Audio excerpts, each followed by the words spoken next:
நான் என் லைஃப்பில் வந்து ரெண்டட் ஹவுஸில் இருந்ததே இல்லை. எப்போவுமே எனக்கு சொந்த வீடு தான் பிறந்ததுலேருந்தே.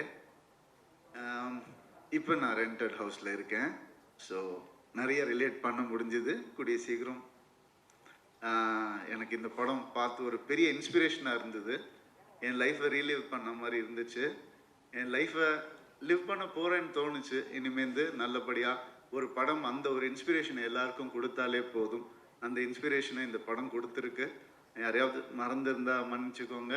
தேவயானி மேம், சாரி, மறக்கவே முடியாது. இல்லை இப்போ ரீசெண்டாக போயிருந்தேன் மேம் ஒரு ஃபங்க்ஷனுக்கு, ஒரு ரெஸ்டாரண்ட்டுக்கு, ஒரு சின்ன விஷயமா.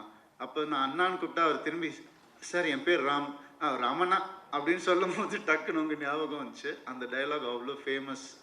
அண்ட் ஜீனி உங்கள் கூட நடிக்கணும்னு நான் சொல்கிறேன் மேம். அது இன்னொரு ஃபங்க்ஷனில் அதை பற்றி நல்லா பேசுவோம் ma'am.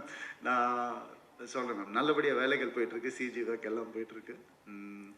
And Sarathkumar sir of course ஒரு அம்ப்ரெல்லா மாதிரி இந்த படத்துக்கு ஒரு எல்லாரையும் அப்படியே அரவணைச்சிட்டு நனைய விடாமல், வெயில் பட விடாமல், வாங்க வாங்க நம்ம பார்த்துக்கலாம் அப்படின்னு சொல்லி, அந்த டைலாகும் அதே டைலாக் தான், நான் பார்த்துக்கிறேன், நான் இருக்கேன் அப்படின்னு சொல்கிறேன் அந்த படத்தில். அந்த வண்டர்ஃபுல் டைலாக்.